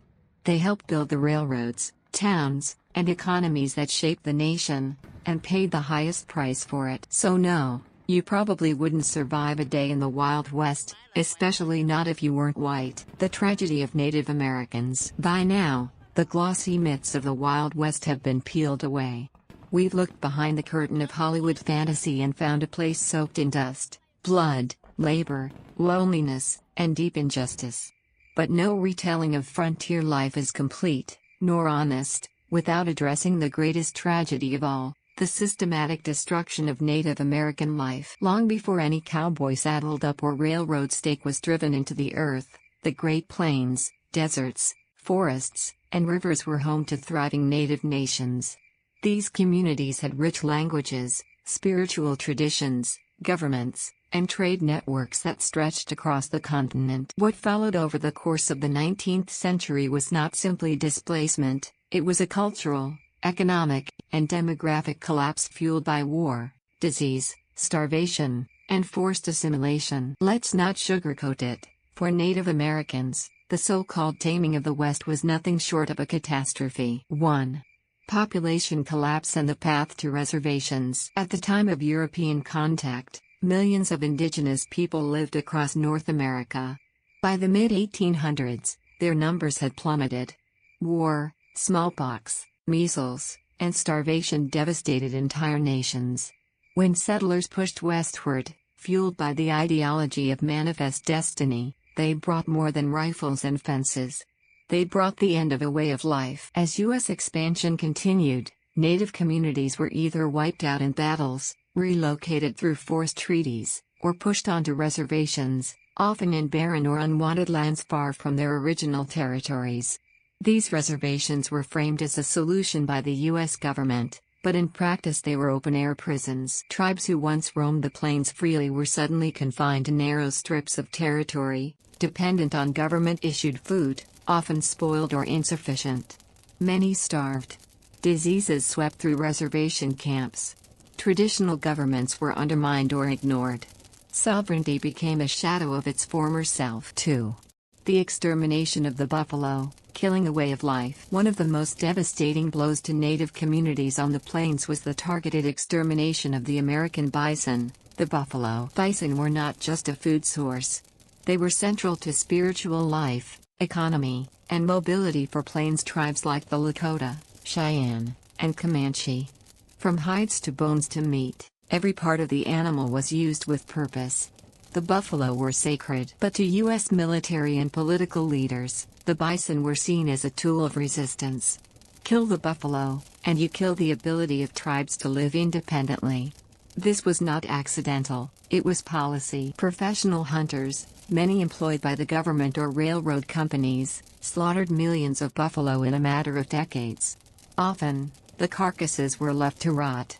Photographs from the time show mountains of bison skulls being stacked for industrial processing, grisly symbols of ecological and cultural genocide. By the 1880s, bison herds had gone from tens of millions to mere hundreds. And with them, the ability of native people to feed their families, travel with seasons, and maintain traditions tied to the land. 3. The boarding school era. Cultural erasure in the name of civilization. Perhaps the most haunting chapter in the frontier's legacy is what happened to Native American children. Starting in the late 19th century, U.S. policy shifted from violent conquest to something seen as more humane but equally destructive: assimilation. The goal was not just to relocate Native peoples, but to erase their cultures altogether. And the chosen battleground was the mind of the child. Native children were forcibly removed from their families and sent to government-run or church-run boarding schools, often thousands of miles away.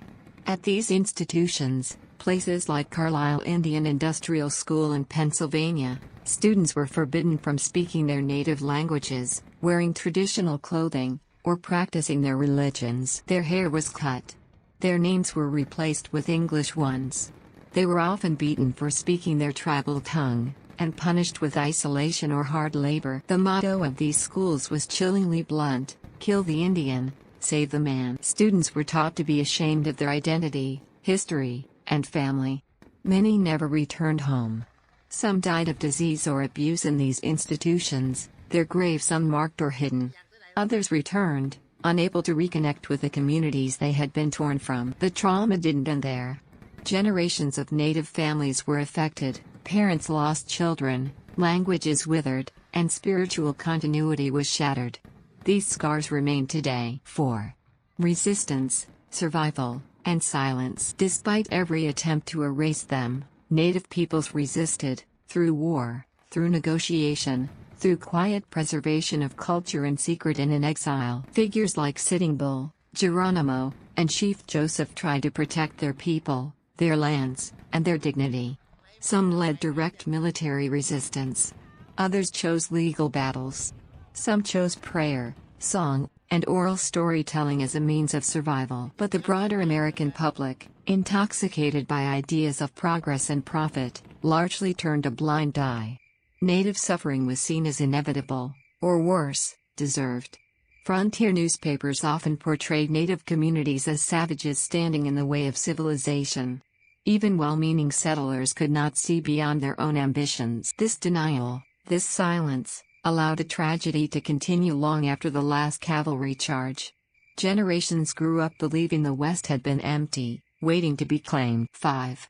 A reckoning with the myth. If the Wild West was a place of freedom, it was not freedom for all. For Native Americans, it was a landscape of loss.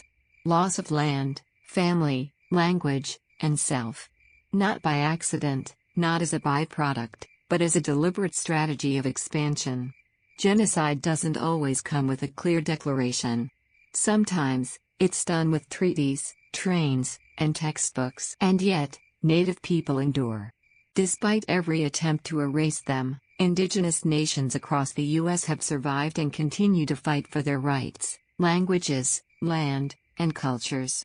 The legacy of resistance lives on in courtrooms, in powwows, in ceremonies held in secret and in pride. Still, when we tell the story of the West without them, or worse, as villains in a settler's tale, we continue the erasure. The frontier was never empty. The final truth of the Wild West is this: it was never wild, never empty, and never waiting to be discovered. It was already home, stolen from people who loved, honored, and understood the land better than any settler ever could. We cannot talk about the challenges of frontier life without acknowledging the deepest wound of all: what was taken from Native Americans, and what was never truly returned. If you think you wouldn't survive a day in the Wild West, imagine being born into a world where your culture is hunted, your food supply is slaughtered, your language forbidden, and your history denied. That was daily life for Native Americans. And for many, the struggle continues. Women in the struggle for survival and autonomy. In the rugged mythology of the American frontier, women are often painted into the background: damsels in distress, saloon girls with hearts of gold, or stoic wives waiting by the hearth. But the truth of life for women in the Wild West was far more complex, far less glamorous, and often brutally difficult. If you think life on the frontier was hard for men, it was doubly so for women. They were expected to work like men, care like mothers, endure like saints, and defend like soldiers. They faced unique dangers, physical, emotional, and social, that rarely appear in Hollywood retellings. The West didn't offer them freedom in the romantic sense. It offered work, risk, and occasionally, a sliver of unexpected agency, but always at a cost. Let's strip away the last of the romantic illusions and look at the harsh reality of women in the American West. 1. Work without end, labor in all directions. The average frontier woman was not sitting idly inside a cozy log cabin baking pies. She was laboring from dawn until nightfall, and the line between women's work and men's work blurred quickly when survival was on the line. These women plowed fields, planted crops, and harvested in the sun, milked cows, fed livestock, and repaired fences, cooked every meal, churned butter, and baked bread in wood-fired stoves, sewed clothes by hand, made soap from animal fat, and preserved food for brutal winters, tended to children, elderly relatives, and any injured neighbors, loaded guns and stood guard when danger came knocking, whether from wild animals, outlaws, or invading soldiers. In essence, they were farmers, caretakers, teachers, medics, and defenders, all rolled into one.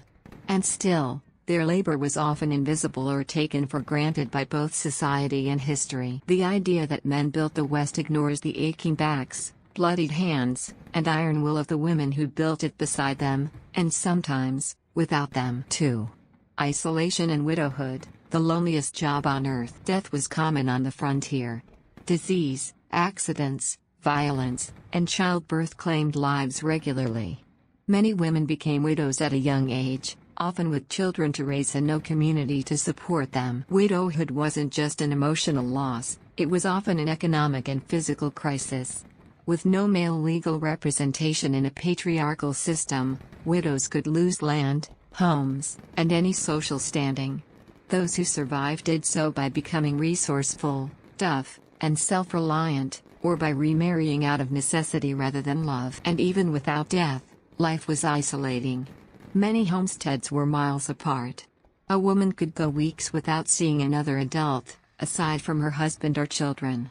In the winter months, especially, isolation contributed to depression, anxiety, and mental breakdowns, conditions poorly understood and often dismissed as female hysteria. There were no therapists, no support groups, just a vast horizon and the endless echo of silence. 3.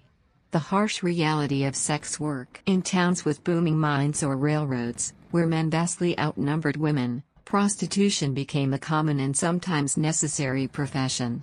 Women often turned to sex work out of economic desperation, especially if they were orphaned, widowed, or abandoned. Contrary to the glamorized saloon girls of Western films, the reality was grim. Most prostitutes lived in poverty, with little control over their earnings. Many suffered from abuse, addiction, disease, and social scorn. Some were trafficked, coerced, or trapped in the trade by brothel owners or violent men. Working conditions were unsanitary, dangerous, and isolating. A few managed to save money, escape the trade, or open businesses of their own. These rare stories are often cherry-picked to romanticize the role of prostitutes in the West, But they were the exception, not the rule. For most women in the trade, it was a life of sorrow and survival, not freedom or fame. 4. Unlikely avenues of empowerment. And yet, paradoxically, the scarcity of women in the West also created unexpected opportunities for agency and autonomy. In towns where women were few, their presence became a highly valued social currency. This imbalance sometimes gave women better marriage prospects, at least in choice, if not always quality. Land ownership rights under certain homesteading laws, economic power as business owners, innkeepers, or traders, and, most surprisingly, early political rights. Wyoming, for instance, became the first U.S. territory to grant women the right to vote, in 1869.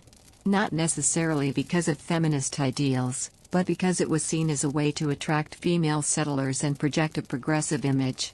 Other territories followed, like Utah and Colorado, well before national suffrage passed in 1920. While most women still lacked meaningful legal power, these early cracks in the patriarchal structure were forged out of necessity, not revolution. Still, the idea that women in the West enjoyed equal rights is an exaggeration. These were small, uneven gains, often tied to geography and male political calculations, not broad systemic change. 5.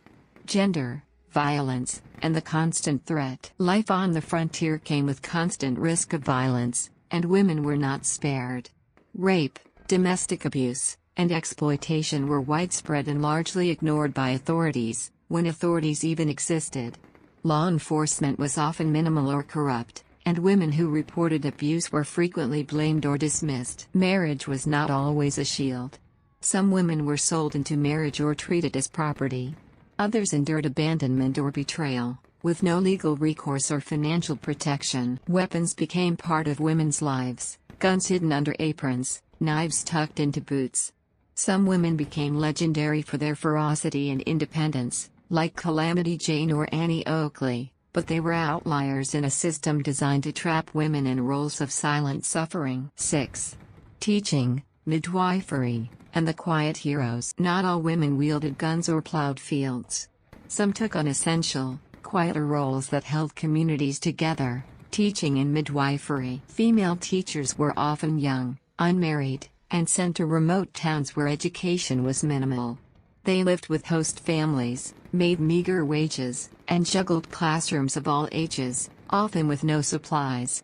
Still, they educated generations who would otherwise have gone without schooling. Midwives, meanwhile, were lifesavers in places where doctors were scarce. They delivered babies, treated wounds, and provided basic medical care. In many ways, they were the frontier's unofficial nurses, doctors, and therapists, often with no formal training, just experience and intuition. Their names are largely forgotten, but their legacy is written in every life they helped bring safely into the world. 7. The women of the West were warriors in their own right. In the end, women in the Wild West were not passive background figures.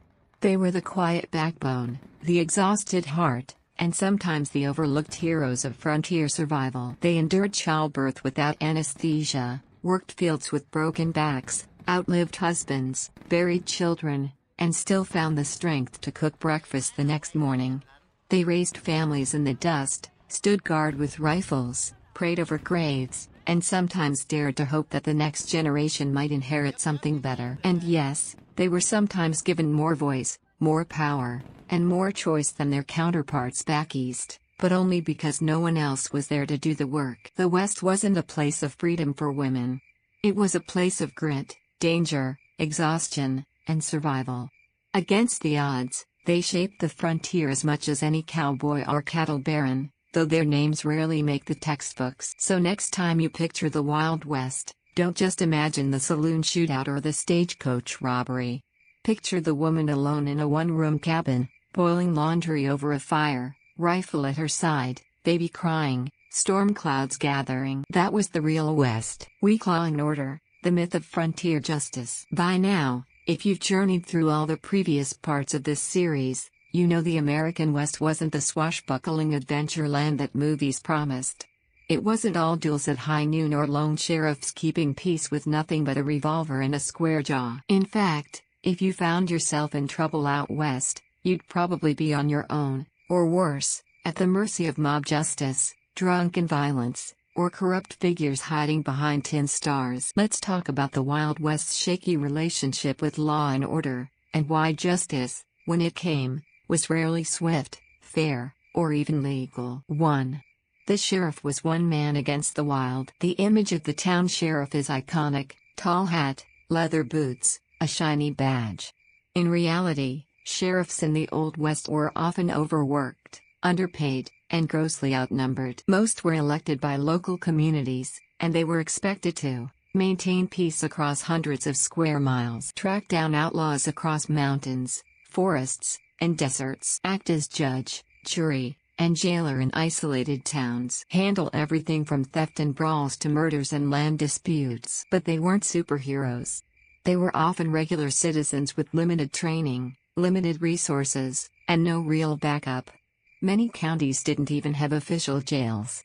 Arresting someone meant locking them in a barn, a cellar, or chaining them to a post until the circuit judge showed up, which might take months. Imagine trying to enforce the law in a place where news traveled slower than horses, supplies were weeks away, and everyone was armed. Good sheriffs burned out fast.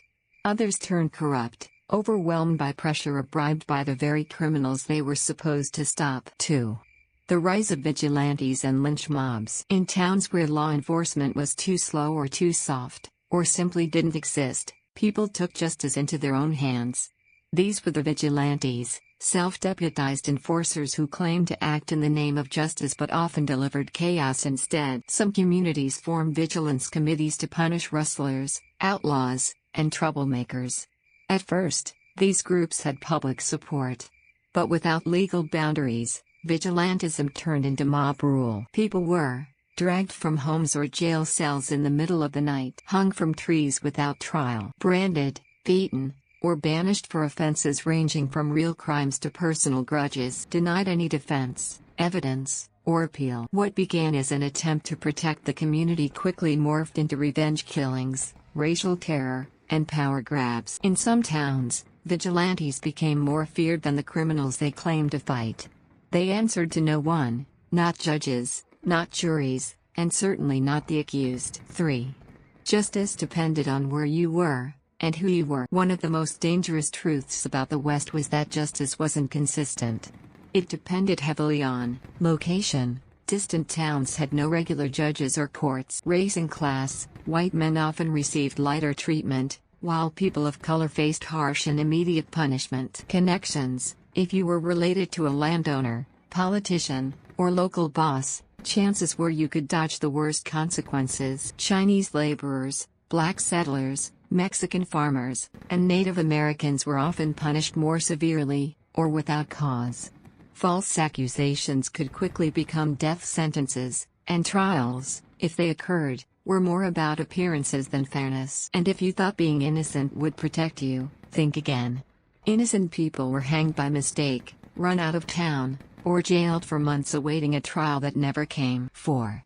Gunfights weren't noble, and they weren't rare. Hollywood loves to portray gunfights as rare, dramatic showdowns between two skilled opponents who respect each other. The truth? Most shootings were drunk, dirty, and unfair. They happened in bars, alleys, gambling halls, and family homes. In brawls, robberies, arguments over cattle, or insults. Often while one person was unarmed or shot in the back. Gunfights weren't about justice. They were about ego, territory, and rage. And despite the myth, many towns actually had strict gun laws. Dodge City, Tombstone, and Abilene all passed ordinances requiring guns to be surrendered upon entering town limits. Why? Because even back then, people knew the mixture of booze, stress, and firearms was explosive. But enforcement was hit or miss. And when violence erupted, the sheriff might arrive too late, or not at all. 5. The traveling judge, justice on a schedule. In many parts of the West, there weren't enough judges to go around. So the government created a system of circuit judges, legal officials who traveled from town to town, hearing cases as they went. This meant months could pass between a crime and a trial. Dozens of cases were heard in one day, often rushed and poorly investigated. Juries were biased, made up of townsfolk who often knew the accused. Legal records were spotty or non-existent. If you were wrongly accused, justice might take so long that the community gave up on waiting and acted on its own. And if you were guilty, you had ample time to escape, intimidate witnesses, or bribe officials. 6. Frontier jails, more like holding pens. Jails in the Wild West were rarely secure. Some were little more than wooden shacks, with weak locks and gaps in the walls.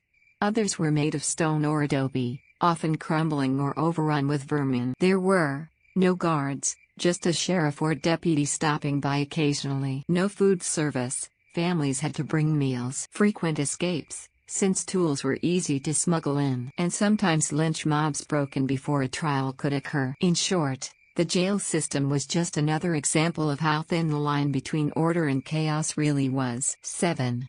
Law was a patchwork, not a system. The legal system out west was a messy mix of territorial laws, which changed as new states were formed. Common law from the east, often misapplied. Local customs that carried more weight than written rules. And federal oversight, which was slow, distant, and inconsistent. As a result, contradictions were common, and justice often meant whatever the person in charge decided. What was legal in one town might be punishable in another 50 miles away. People lived with the understanding that laws were guidelines, not guarantees. 8. The legacy of lawlessness. Despite efforts to romanticize frontier justice as rugged or honorable, the truth is clear: the Wild West was lawless by design. The state was weak, resources were few, and communities were forced to improvise. Sometimes, that meant fairness. More often, it meant fear, violence, and retribution. By the early 20th century, as railroads and communication lines expanded, federal authority slowly crept in. But for decades, the West was a place where justice depended on power, not principle. And yet, we still cling to the image of the lone sheriff, the quick-draw hero, the honest cowboy defending the innocent.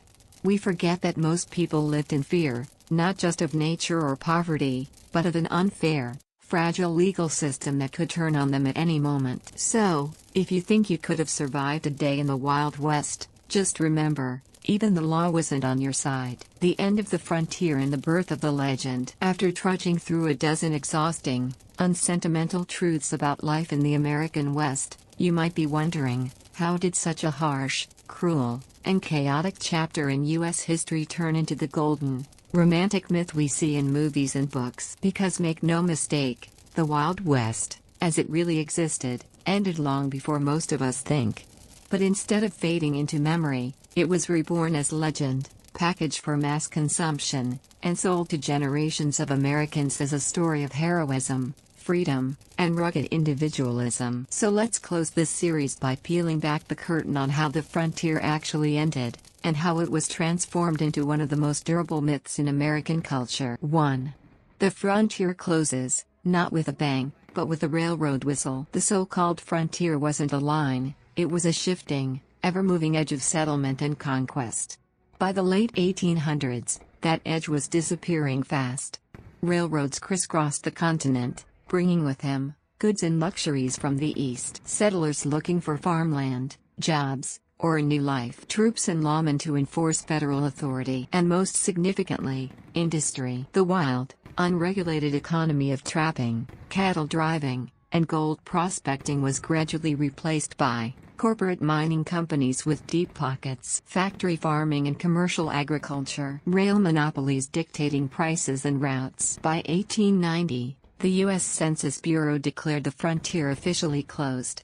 There were no longer vast, unsettled territories, just states, counties, and property lines.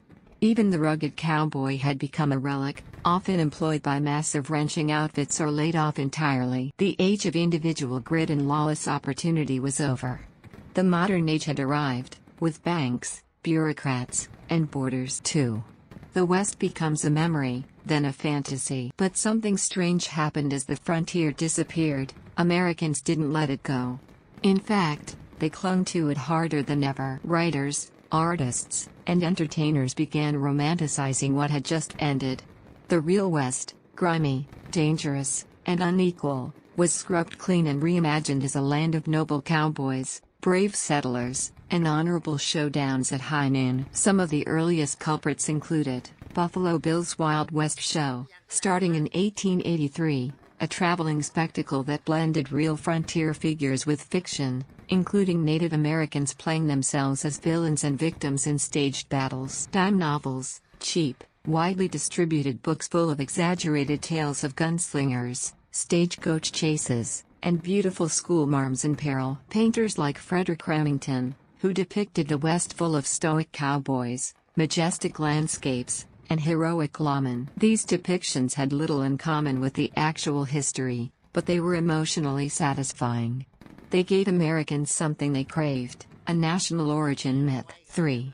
Why the myth caught fire. At the turn of the century, the United States was undergoing massive, disorienting change. Cities were booming, factories were rising, immigration was transforming demographics, and traditional American values felt under threat. The Wild West myth offered comfort.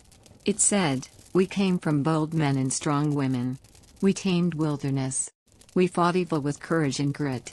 It painted over the complexity of history with a simpler, cleaner story, one where good guys wore white hats, bad guys wore black, and justice always won by sunset. In a time of confusion, the cowboy became a symbol of authentic American identity, even if that identity was largely made up. 4. Hollywood picks up the lasso. The 20th century turned the myth into a global export. By the 1930s, Hollywood westerns were pumping out hundreds of films, starring John Wayne as the ultimate American hero, Clint Eastwood in gritty, spaghetti westerns that gave violence a poetic edge, and endless casts of stereotyped Native Americans, helpless women, and cowardly city folk. These movies rarely showed the squalid living conditions, the exploitation of Chinese laborers or Mexican farmers, the genocidal treatment of Native Americans, or the suffocating, bone-breaking labor that defined frontier life. Instead, they offered a clean, epic morality play, where the West was won by virtue and violence, usually in that order. Television followed suit. By the 1950s and 60s, shows like Gunsmoke, Bonanza, and The Lone Ranger brought the myth into American living rooms weekly. Kids played cowboys and Indians. Theme parks and merchandise followed. The real West was long gone, but the fake one was everywhere. 5.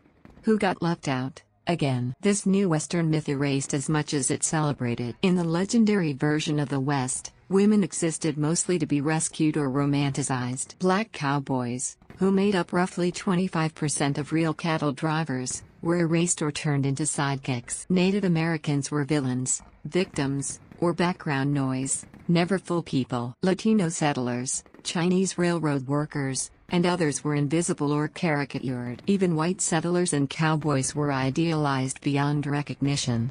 They didn't stink from lack of baths. They didn't suffer from scurvy or dysentery. They didn't freeze, starve, or die at 35. The Wild West myth wasn't just nostalgic, it was selective amnesia. A story America told itself to feel proud, not to feel accurate. 6. The legacy today. The West still looms large in American culture. You see it in political speeches that invoke frontier spirit, video games like Red Dead Redemption, full of beauty and violence, country music and fashion, with cowboy boots, wide-brimmed hats, and outlaw imagery, advertising that equates freedom with open plains and dusty trails. But there's been a slow, growing reckoning. Books, films, and historians have begun to re-examine the West, telling more inclusive, more honest stories. Novels like Lonesome Dove complicate the cowboy hero. Movies like Deadwood, The Revenant, and The Power of the Dog show the grime and brutality. Documentaries and indigenous voices are reclaiming the erased narratives. Because to truly understand the West is to understand America itself, not just what we were, but what we pretended to be. 7. So, could you survive a day in the Wild West? After 13 parts, the answer should be obvious, probably not. You'd face disease, dehydration, loneliness, violence, racism, bad dentistry, and worse hygiene. You might never see justice. You'd almost certainly never see a doctor. And if you were anyone other than a white man with property, your odds of survival dropped further still. But the myth? That would survive just fine. Because the story of the West, scrubbed clean and replayed with music in slow motion, was never really about the past. It was about the story Americans wanted to believe. And if that story helps you fall asleep at night, well, maybe it still serves a purpose. The complex legacy of the Wild West. Now that we've trudged through the rough terrain of 13 parts filled with disease, violence, hardship, and disillusionment, it's time to look back and ask the final question: what did it all mean? Because even though the Wild West ended more than a century ago, its fingerprints are still all over America today, in its laws, its culture, its sense of identity, and even its land. This isn't just a story about survival or mythology. It's a story about legacy. And like most legacies, the one left behind by the Wild West is messy, contradictory, and hard to untangle. 1. The law was weak, but it sparked modern justice. Remember how law enforcement was sparse, judges were sometimes miles away, and vigilantism was a daily reality? That Wild West disorder helped fuel a long-term movement for stronger local governments, sheriff departments, and more structured legal systems. But it also left behind a romantic attachment to frontier justice, the idea that individuals can and should take the law into their own hands. That belief has influenced everything from gun culture to neighborhood watches to certain controversial interpretations of the Second Amendment. In other words, the Wild West helped build both America's desire for order and its stubborn resistance to authority. 2. American individualism, rooted in survival, not freedom. One of the most enduring cultural legacies of the West is the myth of the rugged individualist, the idea that anyone can survive and succeed with hard work, grit, and maybe a six-shooter. That myth has had real effects. It helped shape America's economic philosophy: free markets, minimal government interference. The national identity, self-reliance, distrust of elites, belief in personal destiny. American storytelling, lone heroes in films, novels, and political speeches. But here's the thing: real frontier survival was deeply communal. People joined wagon trains. They shared food. They built towns and relied on neighbors. Even gunfights were often fought in groups, not by lone vigilantes. The legend was built on individuals. The reality was built on communities. That contradiction still shows up today in everything from politics to public health. 3. Environmental damage that still echoes. We often think of the Wild West as a place of natural beauty, towering red rocks, endless plains, crystal clear rivers. But the westward push left scars that are still visible today. Deforestation stripped entire regions of native trees. Mining left behind toxic waste, some of which still seeps into groundwater. Buffalo herds were almost exterminated to undermine native food sources. Soil depletion from over-farming led to long-term agricultural collapse in areas that weren't meant to be settled in the first place. The 20th century Dust Bowl didn't come out of nowhere. It was part of the ecological bill left unpaid by 19th-century expansionism. And debates about resource rights, land use, and climate impact are still raging across the West today. 4. A cultural melting pot, with deep fractures. The West wasn't just settled by Anglo-Americans. It was shaped by a rich mix of cultures: Mexican ranchers, whose techniques and vocabulary, like rodeo and lasso, became cowboy staples. Chinese immigrants, who helped build the railroads and cook in mining camps. African Americans, who founded towns, worked as cowboys, and built new lives post-slavery. Indigenous nations, who fought, negotiated, and resisted encroachment with resilience and creativity. Yet while the myth mostly celebrated white settlers, the real West was multicultural. The challenge today is to reclaim and restore that complexity. From bilingual town names to powwows held on old battlegrounds, the West is slowly starting to acknowledge that it was never culturally simple, and never belonged to just one group. 5. The loss and resistance of indigenous identity. Perhaps the most tragic legacy of all is what happened to Native American communities. Populations were decimated by disease, war, and displacement. Languages and customs were suppressed, often violently. Land was seized, turned into reservations, and stripped of its sacred meaning. And yet, despite it all, indigenous cultures survived. Today, many are fighting to reclaim sovereignty, revitalize languages, and restore sacred lands. From environmental activism to education reform, Native nations are reshaping the narrative and refusing to be remembered only as victims of history. The Wild West didn't erase indigenous identity. It tried. But in the long run, resistance proved stronger than conquest. 6. Gender roles that were strained, then transformed. In previous chapters, we saw how women in the West weren't just homemakers, they were farmers, teachers, shopkeepers, defenders, and often, survivors. That dynamic helped crack open traditional gender roles. Some Western territories gave women the right to vote decades before the national law did. Women in the West often had property rights, business roles, and public voices uncommon elsewhere at the time. And though misogyny, exploitation, and violence were rampant, there were also spaces for female leadership and independence. The image of the frontier woman evolved, from damsel in distress to pistol-wielding pioneer, and has influenced everything from feminist westerns to modern debates about gender roles. 7. The myth that still shapes American politics. We ended the last chapter talking about how Hollywood reshaped the Wild West into a fantasy. That fantasy still holds enormous cultural weight. Even today, you'll hear politicians and pundits say things like, "We need to get back to frontier values." This is the new Wild West of innovation. Real Americans are out in the heartland. The West has become a metaphor for freedom, for lawlessness, for patriotism, for rebellion, depending on who's using it. And that's dangerous, because myths are powerful tools, but also dangerous lies when taken at face value. The legacy of the West is not one clean story. It's not a John Wayne film. It's a collection of truths, half-truths, and wishful thinking, all fighting for space in the American imagination. 8. What we keep, what we should let go. So, what do we do with the Wild West now? We can admire the resilience of those who survived, the ingenuity of those who built new homes in unfamiliar territory, the bravery of those who challenged injustice, whether from a corrupt sheriff or a greedy railroad company. But we must also acknowledge the violence and cruelty committed in the name of progress. The cultures trampled, the people erased, the land damaged in ways we're still trying to repair. The legacy of the Wild West is not a straight line from past to present. It's a jagged canyon, deep, dangerous, beautiful, and real. Final thought before you sleep. If this series has taught you anything, it's this: you wouldn't survive a day in the real Wild West.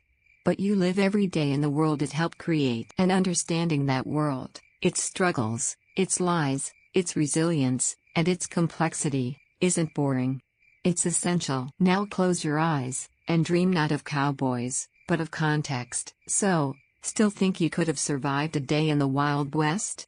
If the rattlesnakes didn't get you, the disease, violence, or sheer loneliness probably would have. Behind the legends and dusty boots lies a harsh, haunting reality, and that's the story history books often skip. But here on Thunga's Story Time, we shine a light on the real past, the gritty, the strange, the stuff that keeps you thinking long after the video ends. If you loved peeling back the curtain on the myths of the Wild West, don't forget to like, comment, and most importantly, subscribe to Thunga's Story Time. Hit that bell so you never miss another tale that's weirder and wilder than fiction. Thanks for watching. And remember, sometimes, the truth makes the best bedtime story.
lấy máy là quay gửi cho anh Thịnh. Quay nó có đỏ đâu, không quay không có đỏ. Nói xịn kìa chứ nói gì quay đâu. Thì chớp chớp nhán nhán được rồi.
Nó dằn tới đây luôn á.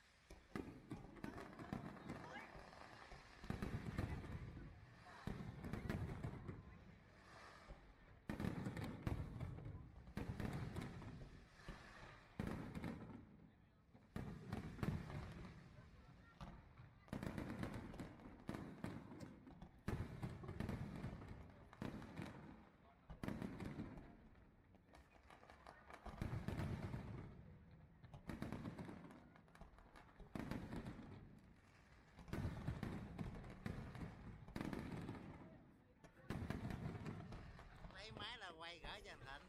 Quay nó có đỏ đâu, không quay không có đỏ. Nói xịn kìa chứ nói gì quay đâu. Thì chớp chớp nhán nhán được rồi.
quay máy là quay gỡ cho anh Thịnh.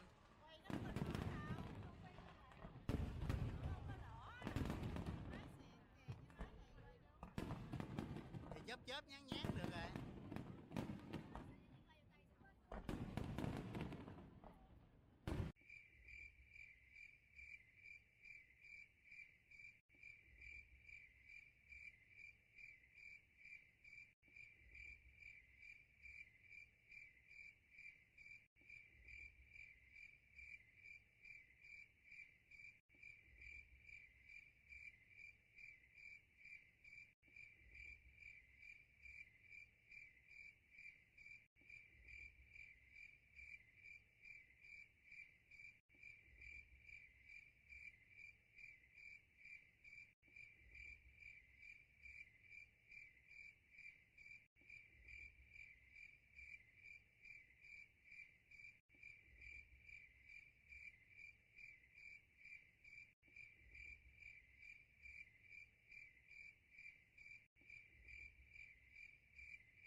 gỡ cho anh Thịnh. quay nó không có đỏ đâu, không quay không phải đâu, nó không có đỏ. Nói xì kìa chứ nói thiệt rồi đúng. Thì chớp nhán được rồi.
Nó dằn tới đây luôn á.